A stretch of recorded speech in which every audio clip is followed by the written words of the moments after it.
श्री स्वामी समर्थ। कोहळ्याची माहिती। कोहळा का बांधावा, बांधण्याची पद्धत, फायदे, पूजा, काजळ रेषा।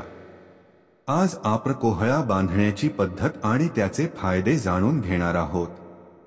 आपल्यापैकी काहींना माहित असेल की कोहळा बांधण्याची पद्धत जुनी आहे आणि त्याचे महत्त्व आपल्या घराचे रक्षण करण्यासाठी मानले जाते। कोहळा घराच्या मुख्य दरवाजावर बांधला जातो, ज्यामुळे घराला दुष्ट शक्तींपासून संरक्षण मिळते आणि कोणाच्याही वाईट नजरेपासून घर सुरक्षित राहते। कोहळा का बांधावा?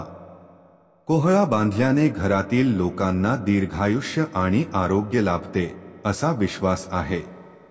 तो घराच्या बाहेर बांधला जातो कारण यामुळे दुष्ट शक्ती घरात प्रवेश करू शकत नाहीत आणि नजर दोषापासून रक्षण होते।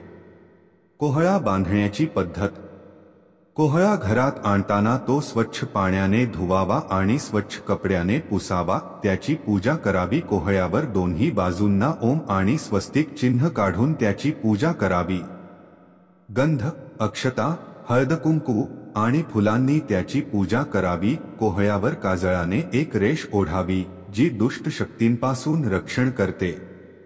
मुख्य दरवाजावर बांधणे। हा कोहळा लाल वस्त्रात बांधून मुख्य दरवाजावर लटकवावा, जेणेकरून तो सर्वांना दिसेल। सण किंवा विशेष दिवस। कोहळा शक्यतो शनिवारी किंवा अमावास्येला बदलावा। महत्त्वाचे टिप्स। कोहळा सूर्यास्तानंतरच बांधावा।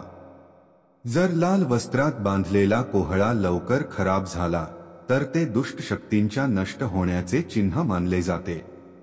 कोहळा बांधण्याची ही पद्धत आपल्या संस्कृतीतून आलेली आहे आणि तिच्यामध्ये घराचे रक्षण करण्याची शक्ती आहे असा विश्वास आहे।